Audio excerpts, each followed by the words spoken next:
Hello, beautiful people of the internet, and welcome back to my channel. Today, we're breaking down episodes 6 through 10 of Love is Blind. 1 through 5 pissed me off enough. 6 through 10, it just got worse.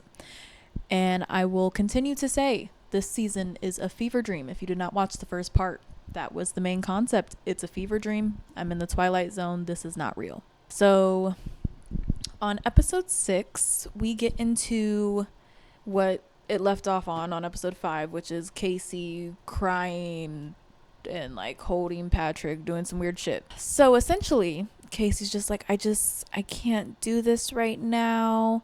And like, it's not you. Like, they're trying to make it out to be like, it's about how you look, and it's not how you look, and blah, blah, blah, blah, blah. Long story short, it is how he looks. That is the problem. She's not attracted to him. It showed us the behind the scenes footage. She is not attracted to him. Mind you, it hasn't even been 24 hours. Some people at least have enough tact to, I don't know, give it 48 hours. Spend the night maybe. Just to see. But yes, she is not attracted to him. And now there is some discourse about whether or not it's a racist thing, but I'm gonna leave that up to you guys to decide. Okay? Now, while she's doing all this crying and trying to be like, it's not you, Patrick is being very understanding about it. And I don't know why. I mean, I kind of do, because she was giving really mixed signals. She was like, it's not you. I can't do it. I need to go home. And then Patrick would say something like, okay, it's fine. We don't have to go to Baja. Like, I'll see you when we get home. And then she'd just go, no, like, and then she'd start crying even harder again. Like, just tell him you don't want to be with him. You don't like him. You're not attracted to him. It's very simple.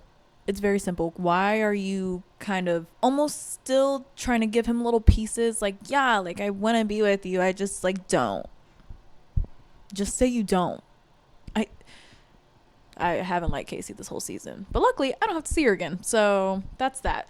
Yeah, her and Patrick don't go to Baja on the vacation with all the other couples. They end up going home, and then we get an update on them later. Okay, so that leaves us with our final couples who are going to go to Baja for vacation.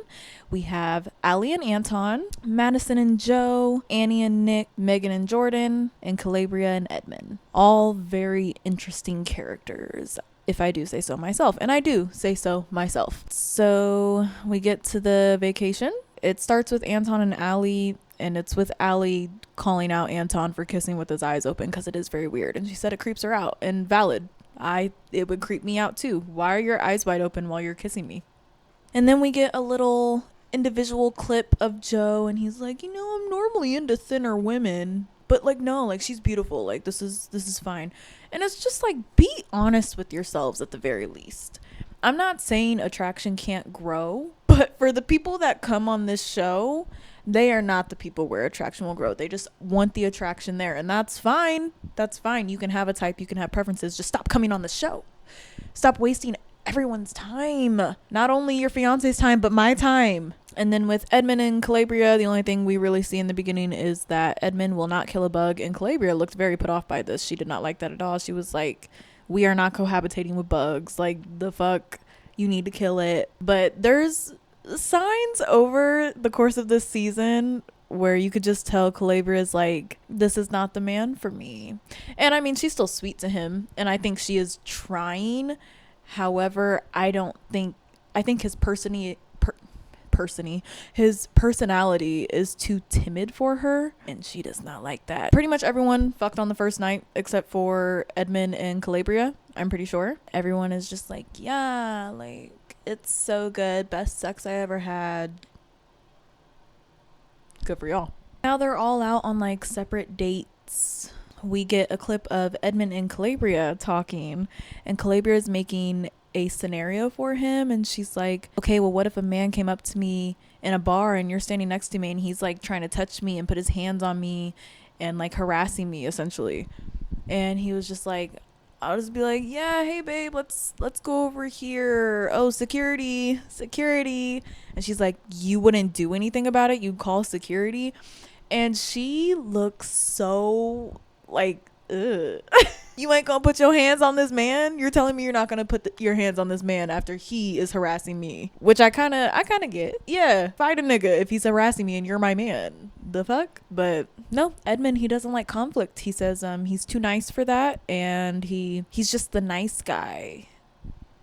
Moving on, we see short clip of Madison and Joe, and Madison is saying she has insecurities about not feeling like she's enough, and she just wants someone to make her feel like she's enough. And to that I say, why did you come on this show? Why do people think marriage is going to fix that? Being with somebody, being in a relationship will not fix that. If anything, it might heighten it more, depending on who you're in a relationship with. You might just hate yourself more at the end of it, but that's just my personal experience.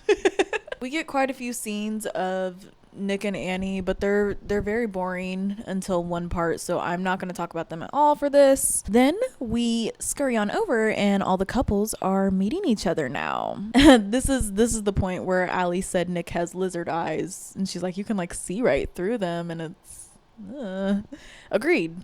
Nick has very bright eyes. He looks like, what does he look like? He looks like Garrett Clayton from the side. Like, the more I looked at him, because it took me like 8 episodes, honestly, to like look at him and be like, what the fuck, who do you look like? Because he looks really familiar, and it's Garrett Clayton. I think it's Garrett Clayton. And if you don't know who that is, if you ever watched Teen Beach Movie, you do know who that is. But yeah, he's interesting looking guy. Then it comes up that Calabria wants to wait until marriage to have sex with Edmund. Edmund does not, and he feels very like pussied out. He's like, I need to have sex with you before we get married. And then like he really is a big baby about it. Like, he's throwing tantrums and fits, and it's weird. But don't worry, we're not there yet. We're gonna get to it though.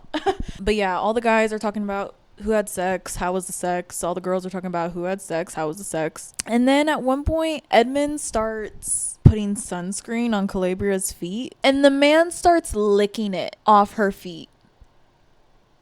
Licking sunscreen off her feet. This man is so weird and concerningly disgusting. I can't. First you're making out with the floor, and now you're licking sunscreen off someone's feet. I don't care if it's your fiance or not. I don't. I'm just... Sunscreen? Moving on. And then a lot of the clips we get of Joe and Jordan are their humor is so immature and childish and annoying, and they don't know when to stop. Like, it's one thing to make a stupid joke once, but to repeat it 6 times? Read the room. Because I believe Megan said something about Anton. She was like, I didn't peg you for a Russian. Immediately Jordan's like, well, I hope you don't want to peg Anton. And then Joe hops in. He's like, you're gonna peg Anton? And they repeat it over like 6 times, and I'm just like, guys, it's really not funny. And don't get me wrong, I love a good joke. I love a good dirty joke. It wasn't funny, especially the way they were saying it. Maybe it's the delivery that they need to work on, but I also think it's just the joke. It just wasn't funny. But they were persistent, and they kept going on with it. There was a common theme of them kind of like buddy talking to each other, kind of ignoring Megan and Madison. Children. They are children. And then Madison tries talking to Joe, right? And this man literally, I think he looked at her while she started talking, and then he went, hey, yo, Anton. And went to go try to talk to Anton. And it's like, okay, so just completely ignore what your fiance just said. I think she was asking him a question. Regardless, completely ignored her. That makes her mad. They get into a weird argument, and it's during this argument where I'm like, oh, Joe is not okay. The man has drank too much, like alcoholic. It was bad. He was being so weird. And then Madison was asking, like, what do you need? What can I do for you? What do you want? He's like, no, just have fun. Like, stay here, have fun. But he was saying it in like a passive aggressive way, almost like, yeah, you need to follow me back to the room because I'm about to go back to the room. But like, no, stay, have fun, do what you want to do. So Joe goes back to the room. Madison's really weirded out about the argument. She was like, that was fucking weird, and agreed. It was really fucking weird. And I think that was mainly all that happened when all the couples met each other, other than Megan and Jordan did get into a little bit of an argument because Megan was like, you're fucking annoying me. And he was like, oh, am I? I hate men so much. And then it cuts to Madison going to check on Joe in the room Joe was asleep in the bed. The way this man was so alarmed when she was like, hey, are you okay? It just didn't seem like a normal reaction. Like, I understand waking up and you're like, ooh, where the fuck am I at? But this man, like, it scared me. I was like, why are you freaking out like that? You're making me uncomfortable. Like, I don't like this. Stop. She's like, okay, let me get you some water. And then he's like, whoa, you look really nice. Where are you going? Where did you come from? Blah, blah, blah. And she's like, I came from the party. And then he proceeds to ask this question like 4 more times. And she's like, dude, you're fucking scaring me. Like, you've asked me the same question 4 times, 6 times. Like, are you okay? And then he gets mad at her for being concerned about his well-being, because I can guarantee you 99% of the audience was concerned for your well-being, sir. I've never seen anyone act like that, no matter how shit-faced or blackout drunk they are. Like, never. It was weird. It was scaring me. It was making me uncomfortable. I didn't like it. So I was on her side on this. But so they get into a big argument, right? And he's not comforting her. He's honestly just like, dude, you're being fucking weird. Like, what do you mean I'm being weird? Blah, blah, blah, blah. She's crying. They end up sleeping in separate rooms that night. And then we go over to a clip of Calabria and Edmund. I think they were just breaking down what happened at the couples meeting each other that night. And I don't remember what he said, but Calabria has this habit of lecturing him in like almost like a, are you his mom way? I'm like, stop talking to him like he's a child. He acts like a child and he is very immature. I understand that, but he is not a child. He is a grown-ass man. Please stop doing that. It gives me a weird feeling, and it's like, that's not a dynamic you want to be in. And then between Edmund and Calabria, the topic of what the guys and girls talked about came up, and I don't know why, but Edmund's like lying and is like, no, we didn't really talk about anything. I didn't know that Anton and Allie had sex, when it was literally a direct conversation that the guys had about who had sex. Just something I noted, you know. Why did you, it's just such a little thing to lie about. Anyways, whatever. And then they get into a whole conversation about how Edmund is comparing their relationship to everyone else's relationship, and he needs to stop that, because KB is basically asking, like, why do you feel like slighted, essentially, that, you know, I'm not gonna have sex with you until marriage? And Edmund starts crying, but then also has like this psychotic, angry look in his eyes. I'm assuming it's him trying to fight back crying, but it makes him look psychotic, and it literally shook my soul. I was like, I don't like your body language, your facial expressions right now. Like, they are terrifying. Men are scary. He's sitting there like and like crying, on off crying, and is just like, I'm too fucking nice, bro. Like, I'm the nice guy. That's what everyone always says about me, and I'm just so sick of being the nice guy. Which, like, I haven't really heard anyone else give this sentiment about Edmund. The only person I've heard talk about Edmund being a nice guy is Edmund. So it's like you did it to yourself. I don't know. But it was a really weird argument, really weird conversation. His response to it was really off-putting. It was like a child throwing a tantrum, and it's weird. So yeah, pretty much everyone fought that night except Nick and Annie, I think. Jordan and Megan's wasn't that big. Madison and Joe, that was pretty big and stupid. Edmund and Calabria's fight seemed big, but it was just fucking weird. And I don't even think it showed Allie and Anton. I think maybe for a brief moment, but they didn't fight about anything. Episode 7. Episode 7 starts off with Joe and Madison still fighting, because we're still on the night before. And then Megan and Jordan's fight was just Megan being like, I just feel like we're not power coupling the way the other couples are power coupling. I don't know what half these motherfuckers are saying in this season at this point. And then in the middle of their argument, you know, Jordan asks her, like, okay, what do you need from me? And she was like, I don't know. How are you going to bring up an issue when someone asks you what you need and you say you don't know? You people are not ready for marriage. But essentially it came down to communicate, and he clocked her on it. He was like, hey, you can't tell me you have an issue with me and then not tell me what you need when I ask you. Like, you can't pull the I don't know card. Moving on, they hashed that out. It wasn't anything big. Okay, now we're on to the next day, and everyone's hashing out their beef. Calabria and Edmund, they're hashing it out, and Calabria's like, yeah, like I can be stubborn and I need to work on that, but like we're all good, blah blah blah. And then Joe and Madison also talk out their beef, and they both apologize, which is nice, I guess, but it seems to be a common theme with them to argue and then apologize later, which I don't think is a good habit to build, but that's just me. Now we have another group party, and this one is less of everyone together and more of just the girls talking in a group and then the guys talking in a group. Jordan during this group is like, you know I can be super annoying, but I don't want someone who's super clingy. And then Joe looks absolutely terrified when one of the guys brings up, yeah, the wedding's in 3 weeks, and you could just see Joe's face. He's like, again, I don't think he's attracted to Madison, and I don't think he should have gone through with this, because I think it's just going to end in a bunch of drama, pain, heartbreak, whatever the case may be, for everyone involved, including me, the audience. So overall, the guys' conversation was pretty boring, and at one point at the end of the conversation, they were asked if they were to make a decision today, what would they say? Would they say yes? Would they say no? Everyone was just like, I don't know. Valid, I guess. It's been not even a week. And then we cut over to Nick and Annie's first fight. And I really hate talking about them, but I guess this really gives a peek into how psychotic Annie is. So it's fine. Yeah, we get over to their room. They're in the room talking, breaking down the night. What did the girls talk about? What did the guys talk about?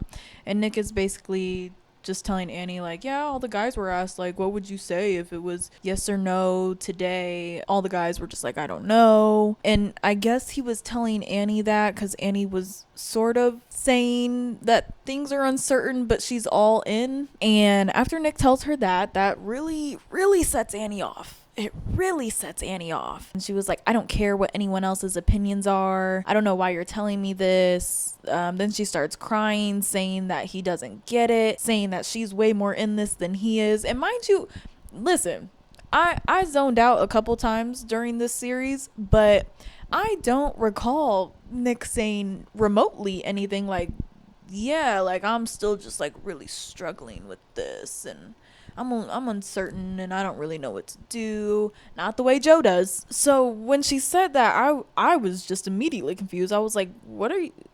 Did I miss something? What are you talking about? And then she's like giving mixed signals. She's like, no, you don't care, blah, blah, getting super pissed. And then she'll be like, okay, well, come here and like cuddle with me. And I'm just... My head fucking hurts. It's hurting now explaining it. Because she's like, I don't know what the fuck is going on. And then she goes way off the deep end, completely flips the switch. And she's like, you're not somebody I need. And she's saying it in like the meanest way possible. But she's like, you're not somebody I need. My life will not fall apart without you in it. Like, this is strictly a want. I do not need you. He's like, okay, yeah, you're making that very clear. Because she's like repeating this 4 times, 5 times. He's like, okay, yeah, I got that. Like, you're being very clear. I understand. Then she immediately switches her tone in like 0.5 seconds. And she's just like, it just means that I want you. I want you here. And I really care about you. Between her, Edmund, and Joe, I feel like I should be in a psych ward. Because watching their reactions don't feel normal. It makes me feel really uneasy inside. And I'm just like, what's going on? It just scares me. It scares me so much that humans like this exist. And I will say, Annie did mention during the girls' chat that she does self-sabotage. So maybe that's what she's doing. Regardless, I'm weirded out and I still don't like her. Then we get to the end of this episode, and this is vacation is over. Everyone's gonna move in together. Really the only brief clip we saw was Edmund and Calabria, and Edmund trying to fit into the cabinet, and then Anton and Allie people watching. That's episode 7. Episode 8. Now all the couples are living together. It starts with Annie and Nick talking about Annie's freak out on the vacation, and he was essentially like, yeah, that can't happen again, and then they make up. Okay, so now we're on Joe and Madison, and spoiler alert, they're about to have another fight. This is like first night in the apartment. Madison is talking about her family's perception about Joe, and I mean, she's not saying anything wrong. She's like, no, I think they'll like you, blah blah blah. And then Joe is like, I'm concerned that, you know, you don't show like if you're worried. Like, are you even worried? Like, you don't have any reservations. You know, Madison's like, do you want me to be worried? I mean, I try to remain pretty positive, and I have small reservations here and there on a day to day when I learn more, but like, what are you wanting from me? Do you want me to freak out? And because not everything is sunshine and rainbows type thing, right? And Joe is just like, well, it would make you feel a little more human if you just freaked out a little bit, essentially. And I was just like, I don't understand.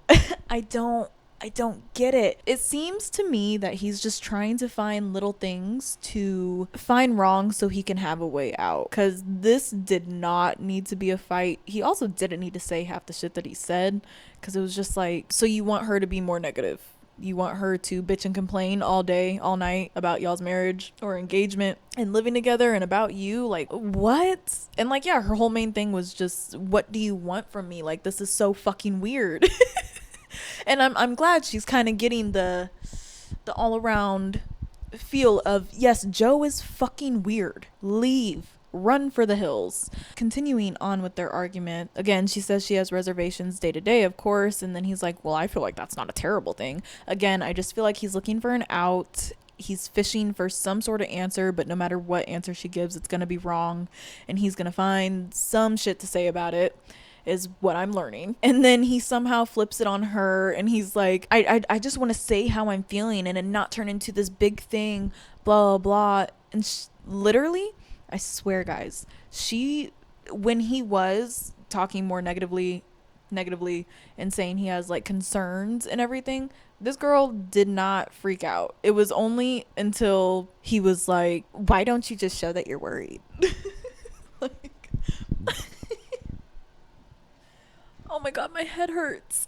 So that's a whole argument. She takes off her ring. She's like, I don't see the fucking point. And then that's all we get. And then we cut over to Jordan and Megan. Boring tour of Jordan's apartment. Not much there. Then we get a clip of Allie and Anton, I believe after they had gotten off their work shifts, and they were just kind of talking about the future and what that would look like. And Allie seems like she wants a very bougie lifestyle, which there's nothing wrong with that, but she was like, well, I'm gonna go back to school, and like, I mean, can you afford to pay for my school and my Botox? He's paying for your school? What?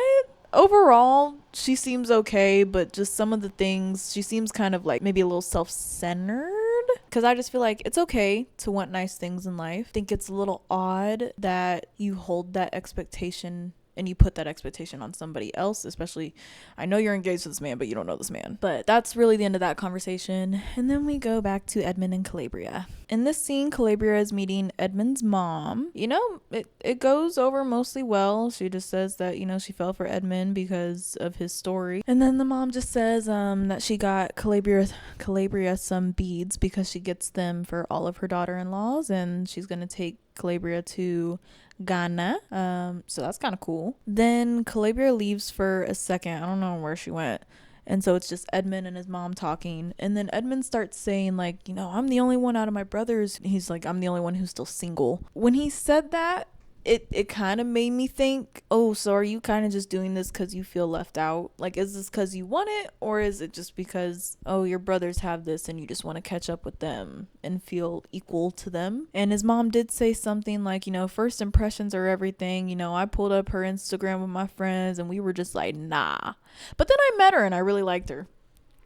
And I was like, oh, God. And she wants a grandbaby. So that's pretty much the synopsis of what happened with Edmund's mom and Calabria. And then we move on to Madison and Joe. They hash out their fight. Like I said, it seems like a common theme for now both of them, that it's like, you guys are only going to apologize after the fact, more than 24 hours after the fight. That sounds stressful to me. If we are constantly getting in arguments and it's taking 1 to 2 days to come to a resolve of them, And they go to see Joe's home. In his closet, he has 1,001 self-help books. And he's like, yeah, that's like mainly what I read. And I would bet money he has not finished a single one of those books. I would bet money. Good money, too. And then we go over to Megan and Jordan. And they are meeting Megan's mom and sister. And her mom and sister seem very nice. Seem to click well with Jordan. I will say one thing about the conversation. Megan just kept bringing up Luca, Jordan's son's diabetes, and then brought up Jordan's vasectomy. And to me, that's only weird because that feels more like personal and medical information that Jordan should be sharing if he feels comfortable sharing it, but she kind of just gives the information to her mom and sister, which was weird to me, but that's y'all's relationship, not mine. They were talking about the relationship, and Megan turns to Jordan as they're all sitting at the table, her, Jordan, her mom, and her sister, and she's like, do you mind if I share a little more detail? And I hate when people do this, because it's like, what the fuck do you want me to say? No. We're already in front of them. You already asked in front of them. They heard you. We are all in one conversation right now. So, I mean, obviously she does, which I'm sure Jordan didn't care. It's just something that personally makes me mad, because why even ask at that point? Then we move on to Nick and Annie. They visit Nick's home. He does have a lot of fucking skis. He built himself a racing simulator. That's really all I gathered from that. So I guess she has clients in the city, so their compromise was, he would come live in her apartment in the city, but they'd still keep his house. So I guess it's nice that they compromised. All right, now we're back to Madison and Joe. They're meeting Joe's family. I believe it was his dad, 2 of his sisters, and his mom, and some other guy that I did not catch who the fuck that was. She got along really well with them. They really liked her. The end. That was it. Now we get to Allie and Anton. Allie is meeting Anton's friends. These friends, it is a guy named Joseph, and I don't remember the girl's name. They are in a relationship. They've been in a relationship for 4 months, and they moved in after the first date. I learned that about them. At one point during the whole lunch dinner thing that they have going on and talking, Allie and the girl go to the bathroom together, and it's just Anton and Joseph left sitting at the table. They didn't say anything inherently bad, but while Allie and this other girl are in the bathroom, Allie's like, oh yeah, Anton and Joseph, they were like huge party guys. Like, they would go out all the time. They'd go to strip clubs, and they do this, that, and the other thing. And that didn't sit right with Allie, because one, she said, I believe, to Anton, that if you're in a relationship, that's not appropriate to be going to strip clubs. But 2, it didn't sit right with her because Anton apparently made it out to her to be that, Joseph was the big party guy, and Anton kind of just went along for the ride sometimes. Like, it wasn't Anton. So there's that. He misled her. So after Allie finds out this information in the bathroom, they go back to the table. They get their food, and Allie turns to Anton and she's like, we need to talk, you're in trouble. And then Anton's like, about what? She was like, we're not going to talk about it here. And my thing with that, it's just like, just bring it up when you get home then. I don't bring it up right here and then be like, it's something we're going to talk about later. Just don't say anything then. If you're going to hint that you're mad and you're in trouble, then have the conversation right then and there. Don't be like, but you have to wait, because you have to wait. Oh, my head hurts. But yeah, that's the end of episode 8. Episode 9. Episode 9 starts off with Jordan and Megan. Jordan making a protein shake of baked chicken and Crystal Light. That shit looked fucking disgusting. Even hearing what was in it, I was like, and he drinks it every morning. And I am concerned. I'm not someone who's going to eat or drink something that does not taste good. And I know that doesn't taste good. I don't care what the calorie count is. I don't care what the protein count is. Fuck that shit if it don't taste good. It was gross. Anyways, he had Megan try it. It was gross. Then we go to Edmund and Calabria. Edmund gets Calabria a pair of roller skates. It was really cute. And then they start roller skating around the apartment. Well, she does. Then we move on to Megan and Jordan again. This time they are house hunting. Megan says her price range is between $1.5 and $2 million to the realtor. And I'm just like, I didn't even think people could still do that.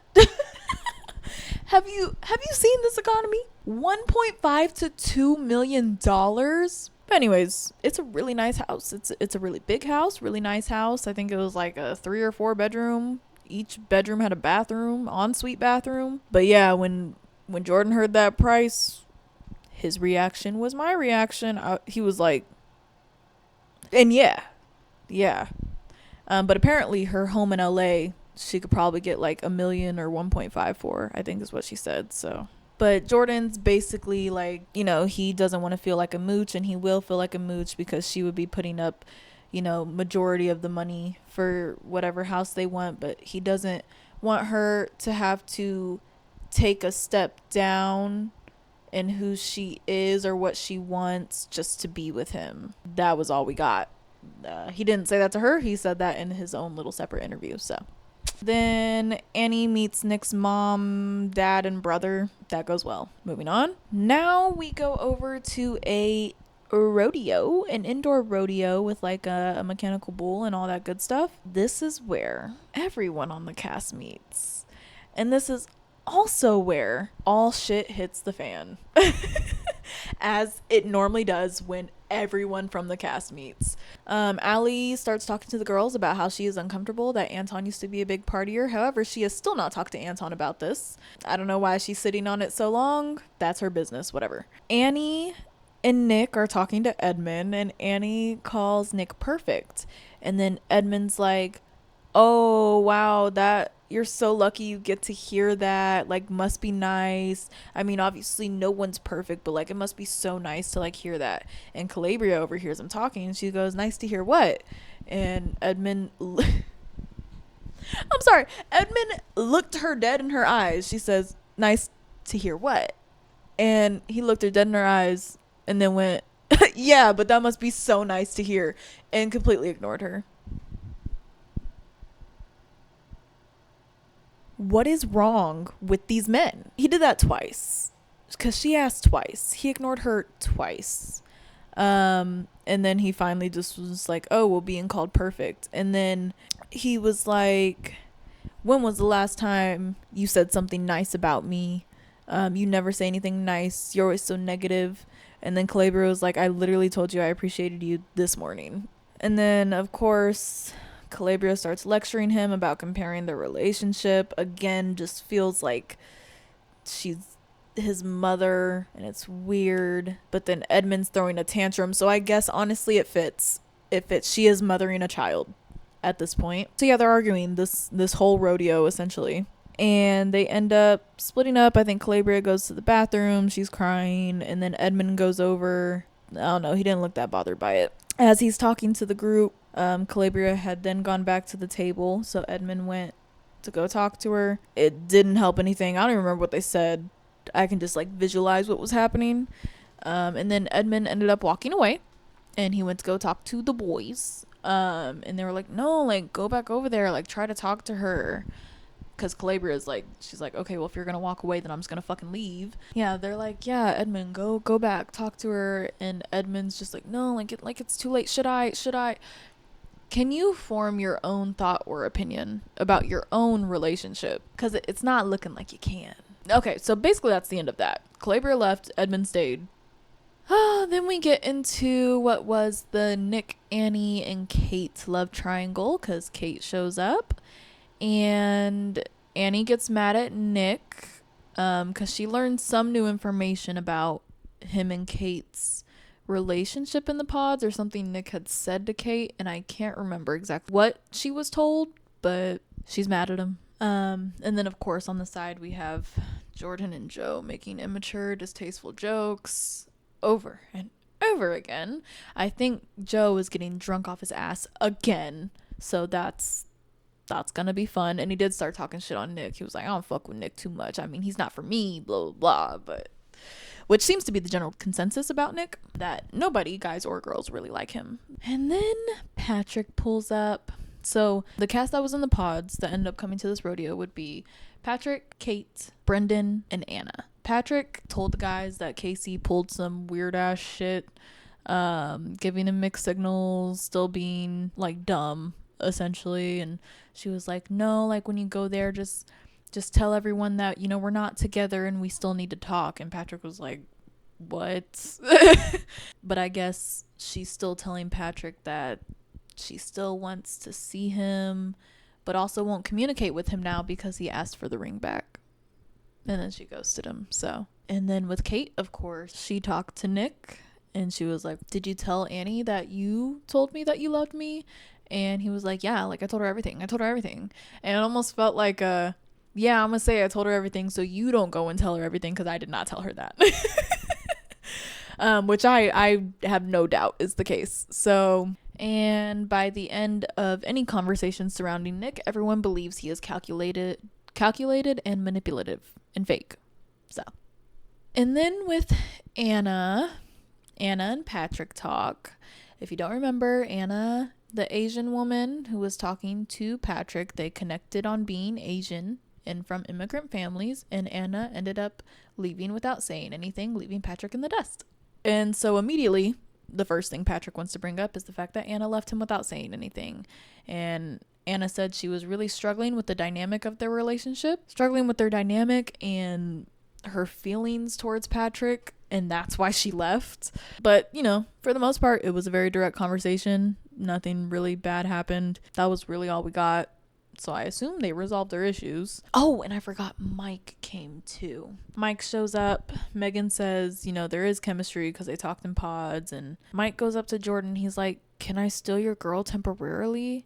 It was so weird. I was like, why would you word it like that? But Jordan's like, yeah, go ahead. And then he's like talking to the guys and he's like, that's fucking weird. What just happened? I don't know what's happening, blah, blah, blah. Megan and Mike are talking. Mike apologizes for making her cry in the pods. And then he makes a comment about her ring, because apparently he knew what kind of ring she wanted. And she was like, I mean, it's not that one, but you know, it's good. Like, I like it, blah, blah, blah. And it just seemed like Mike was really trying to place seeds of doubt in Megan's head about her relationship with Jordan, which is pretty classic in Love is Blind when the whole cast comes back to meet everybody. I can't remember his name, but I do specifically remember another guy from another season being like, oh, that's not the ring you wanted. I knew what ring you wanted. Was it Bartice? No, I don't think it was. If you know, put it down in the comments, because I don't remember who it was. But it was someone who was doing that weird shit. And that's the same vibe Mike is giving. However, they wrap up the conversation, end on good terms. Megan was very, you know, like, yeah, no, like, I made a good choice. I made the right choice. I don't regret my choice. Thank you. Goodbye. You know? And then when Brendan walks in, Annie immediately is talking shit on him. And basically the way Annie describes the breakup with Brendan is that, you know, he came in begging her and she was just like, no, like, you didn't do this, you didn't do that. And at least from what we saw, that is not how it went down. Babes, you were crying your eyes out like, but why wouldn't you do this sooner? Like, I just don't understand. In the end, yes, you said no, but you were not that direct and you were not that calm, cool, and collected. Anyways, Brendan says he's still hurt over it, which, like, get over it, dude. You really didn't miss out on much. You didn't miss out on much. And then Madison notices that Joe is drunk off his ass again, and she starts getting the ick. And pretty much everyone in this party is in a fight with each other except for Megan and Jordan. So yeah, that's the end of episode 9. I don't know if it's just episode 10 or episode 10 through like 11 or 12 that release on Wednesday. But I will do a breakdown of those when those come out. This season has absolutely broken my brain, hurt my brain. I have a constant headache talking about it and watching it. But nonetheless, I hope you guys enjoyed the video. I don't think I have any favorite person, favorite couple. They all annoy me to some extent. But yeah, I hope you guys enjoyed the video.